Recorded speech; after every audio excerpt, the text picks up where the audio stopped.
Ayer se reunieron varias fundaciones, entre ellas Libertad y Progreso. Uno de los consejeros académicos es Martín Krause, que nos acompaña. Buenas tardes, Martín. Bueno, el lema era muy interesante, ¿no es cierto? Porque lo que se debatía era cómo mejorar la calidad de vida de los argentinos y por supuesto que la calidad de vida está íntimamente relacionada por la calidad de las instituciones. Pero llegamos a la conclusión, llegaron ustedes las fundaciones, de que ha bajado la calidad institucional de la Argentina. Sí, así es. Venimos haciendo este indicador desde hace 5 años y la Argentina es uno de los países que más posiciones ha perdido en América Latina en los últimos 5 años, unas 32 posiciones. ¿Tanto? Sí, ahora se encuentra en el puesto 125 entre 192 países que evaluamos, ¿no? ¿Y cómo se mide la calidad institucional de un país? Es verdad, no es sencillo. Lo que hacemos es tomar en cuenta de que hay 2 tipos de instituciones necesarias en cualquier sociedad. Unas son las que permiten el funcionamiento adecuado de los mercados y los otros las que permiten el funcionamiento adecuado de la política y el Estado. Entonces buscamos una serie de indicadores que nos den una señal acerca de cada una de ellas. Claro. Con eso armamos un subíndice de instituciones de mercado, instituciones políticas y luego a partir de ahí un índice que en realidad es un índice relativo, es decir, que muestra la situación relativa de los países. ¿Se entiende? No que estemos diciendo que podemos decir quién tiene 10, no decimos eso, simplemente. Bueno, sacaron una serie de conclusiones que las vamos a poner en pantalla para que la gente la tenga un poco más clara, ¿no es cierto?, esta idea. O sea, el ranking de calidad institucional. Bueno, 1 Dinamarca, 2 Nueva Zelanda, Suiza, Finlandia, Canadá. Argentina, número 125. Bueno, Paraguay, el número 134, Mozambique, 136, Bolivia en 143. Qué cerca estamos de Mozambique, ¿eh? Sí, Argentina, lamentablemente, esta caída nos pone cerca de países centroamericanos que no se destacan por su calidad institucional, como Nicaragua u Honduras, claro, o algún país africano. ¿Venezuela dónde figura? Venezuela está más bajo todavía. ¿Ah, sí? Sí, Venezuela está como en 170 más o menos, pero Venezuela ya había caído antes, digamos, de los últimos 5 años. Ya venía cayendo desde antes, ¿no? ¿Chile? Chile es precisamente todo lo contrario, digamos, es un poco el gran ejemplo porque está en el puesto 21 de los 192 países. ¿Brasil? Sí. Brasil está en el puesto 94, en la mitad. Pero después de Chile, los países que están en mejores posiciones son Costa Rica en el 45 y Uruguay en el 46. Te iba a preguntar, pues te estaba preguntando por los países vecinos, ¿no es cierto? Sí, aquellos con los cuales tenemos una relación muy estrecha. Sí, claramente los vecinos nuestros, Chile y Uruguay, son los mejores ejemplos que tenemos cerca. Sí, sería bueno aclarar, ¿no es cierto?, cuál es el significado de institución y por qué es tan importante hablar de calidad institucional. Claro. Bueno, nosotros tomamos el concepto, muchas veces se usa la palabra institución, sí, en realidad para mencionar a una organización. Claro. Se dice es una institución, el Teatro Colón o el Club Boca Juniors. No ese es el sentido que nosotros tomamos, que es el de las reglas de juego, digamos, las reglas que permiten coordinar las acciones de las personas y de los individuos en la sociedad. Entonces, lo cierto es que aunque no le prestemos mucha atención a eso, buena calidad de instituciones luego tiene un impacto en la calidad de vida notable. Los países que más calidad institucional tienen un mayor nivel de ingreso por habitante. Los países de más calidad institucional también están en los primeros lugares en el índice de desarrollo humano de Naciones Unidas. O sea que muestra que genera en el largo plazo mayores oportunidades y mayor calidad de vida, sí, para la gente. ¿Cómo se elabora el índice? Porque vos dijiste, desde ya que hay una serie de requerimientos, ¿no es cierto?, a los propósitos de establecerlo, sí, y seguramente haya un cuestionario, ¿no? Bueno, en realidad lo que hacemos es tomar algunos indicadores que realizan algunos organismos internacionales y otras instituciones. ¿A saber? Estos son, por ejemplo, tomamos uno sobre la vigencia del derecho y sobre el funcionamiento de la democracia. Son unos indicadores ¿Cómo nos va en eso? Del Banco Mundial. Son mal en la vigencia del derecho y el respeto a la ley, mejor en el de la democracia. Dentro de todos, relativamente el que sacamos mejor nota. Ajá. Luego tomamos el de percepción de la corrupción, que es un indicador conocido de transparencia, y nos va como nos va en general, digamos, ahí en esa posición más o menos. Y luego tomamos uno de libertad de prensa, en el cual tampoco nos va necesariamente bien, pero libertad de prensa y el funcionamiento de democracia son los que relativamente tenemos mejores notas. Sí. Luego tomamos otros 4 indicadores en el área económica, que son uno que mide la cantidad de trámites que hay que hacer para establecer un negocio, para hacer gestiones, contratos, etcétera, que también es del Banco Mundial, y luego tomamos uno que es el de competitividad global, y 2 indicadores de libertad económica que son muy conocidos. Bueno, que y en evalúan... ese caso, que tiene que ver con el rubro de la economía, ¿cómo nos va? Nos va peor en las instituciones económicas que en las instituciones políticas. Ajá. Sí, la Argentina ha perdido mucho en los últimos años, pero aunque en realidad debo decir que en cierta forma las dos cosas están relacionadas. Y sí. Quisiera, por ejemplo, poner un ejemplo.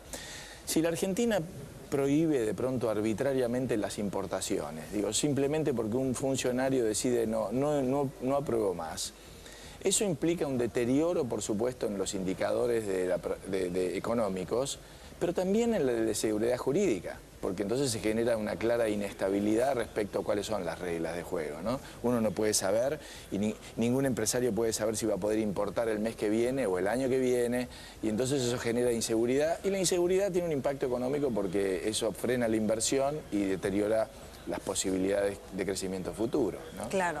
Respecto del mercado, cuando decís que se hace un índice que por supuesto tiene que ver con la ponderación de determinados rubros que estén atados, evidentemente, al funcionamiento de la misma. Yo haría un discernimiento, no sé si hace ahí, seguramente si así lo sea por lo que vos estás estableciendo, que por un lado está, digamos, el sendero de lo económico y por otro lado el sendero de lo institucional relacionado con lo político. Así que si es. bien hay una interrelación que es muy estrecha, ¿no es cierto?, por el funcionamiento de los dos tiene que ver uno con el otro. En el mercado muchas veces se habla de lo que puede ser, por ejemplo, el libre mercado, la mayor intervención del Estado. En ese sentido, digamos... Bueno, nosotros lo que interpretamos es que el mercado, para que funcione correctamente, necesita de ciertas instituciones que le dan calidad al funcionamiento del mercado. Esto básicamente quiere decir que se respeta el derecho de propiedad, que se respetan los contratos, que hay una moneda sólida y confiable, que hay normas que se sostienen en el tiempo. Entonces eso tiene que ver con la injerencia estatal y eso tiene que ver también con la salubridad que tenga exactamente. Claro, por supuesto que sí, por supuesto que sí. Entonces los países que tienen alta calidad institucional también tienen monedas más sólidas que los que no los tienen, es decir, tienen menores índices de inflación.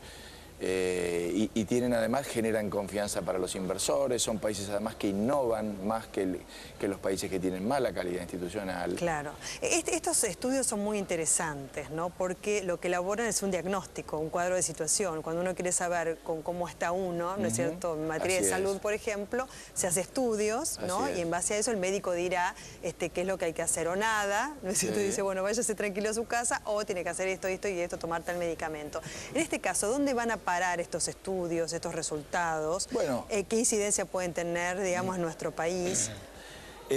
Sí, nosotros lo difundimos, la verdad que lo hemos presentado en muchos países de América Latina, hasta me ha tocado la oportunidad de tener que presentarlo y que el presidente de un país me llamara para reunirme con él y hablar acerca de cómo podía ese país mejorar su calidad institucional. ¿Quién lo llamó? En Panamá, el presidente de Panamá hace un par de años. Y en ese momento diría, porque también muchos preguntan cómo se puede mejorar la calidad institucional. Exactamente, porque este es el diagnóstico. Claro. Así estamos, decimos, claro. Y yo no voy a dar ninguna solución específica, pero le voy a decir lo que en ese momento le dije al presidente de Panamá. Mire, hay que hacer algo que hacen las empresas, y las empresas lo llaman benchmarking. Es decir, veamos quién está en el número 1. Y tratemos de aprender del que está allí en el número 1. ¿Quién está en el número 1? A ver, poné de vuelta, por favor. Dinamarca. Dinamarca. Pero nosotros somos diferentes a Dinamarca, es verdad. por ejemplo. Bueno, hay que adaptarse, ¿no? Por supuesto. Pero la idiosincrasia de Dinamarca por supuesto es diferente. Que sí. Bueno, cambiar la idiosincrasia. O Suiza, ya va por a ser ejemplo, ¿no? Claro. Difícil, Finlandia, Canadá es un país muy, muy desarrollado, ¿no? Es verdad. Si eso es así, tratemos de buscar algunos en los cuales la idiosincrasia sea parecida. Ajá. Entonces, bueno, ya que mencionamos hoy, veamos Uruguay. ¿Cómo hace Uruguay para estar en el puesto 46 y nosotros en el 125? ¿Cómo hace? ¿Y cómo hace Chile para estar en el 21? Hay un gran respeto entre el oficialismo y los partidos políticos de la oposición, por ejemplo, en Uruguay, ¿no? En términos generales, yo diría que son países que han generado un consenso respecto de que hay que seguir un determinado camino de respeto de las instituciones, la ley, etc. Nosotros, yo lo que veo es que vamos 10 años para un lado y 10 años para el otro. A ver, ¿en qué? Y en general, típicamente en materia de política económica, ¿no es cierto? Los 90 para un lado, los 2000 para el otro lado. Entonces vamos a los tumbos, ¿no es cierto? ¿Y ahora qué quiere decir? ¿Que los próximos 10 años iremos para otro lado distinto o no? Bueno, no sabemos, pero la verdad que la diferencia nuestra con esos países es que esos países han generado un consenso Habrá diferencias, por supuesto, entre los partidos políticos, pero están de acuerdo en que vamos a seguir por acá. Claro, ¿no? la diferencia también en establecer políticas públicas que sean, digamos, de cada gobierno en particular, con políticas públicas que sean estatales, ¿no es cierto? Que independientemente de cada gobierno de turno, esas políticas permanezcan. Las políticas de Estado son fundamentales. Bueno, y en ese sentido, si yo tuviera que definirlas en algo, es el de las que afianzan el rol y el papel de las instituciones. Claro.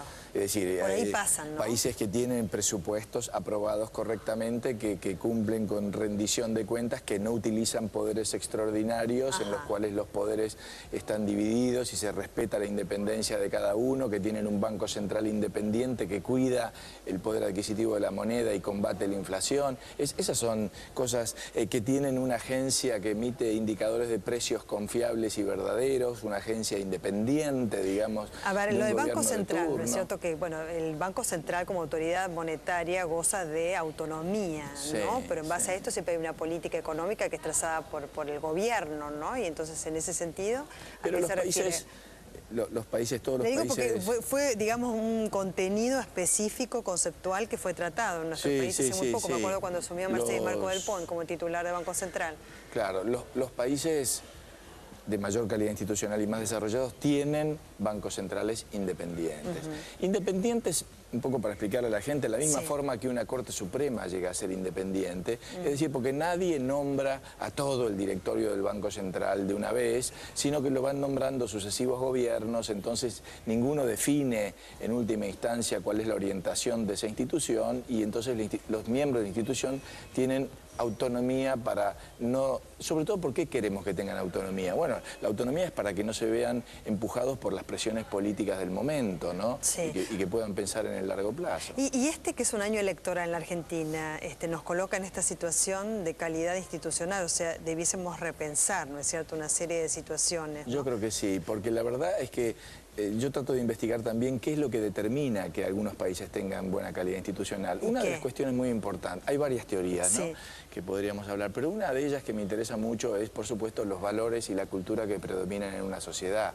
Y entonces, si hay algo para decirle al votante, es que si se va a llevar porque, bueno, porque ahora está comprando el plasma en 50 cuotas y con eso va a decidir su voto, la verdad que es muy pobre la decisión que va a tomar.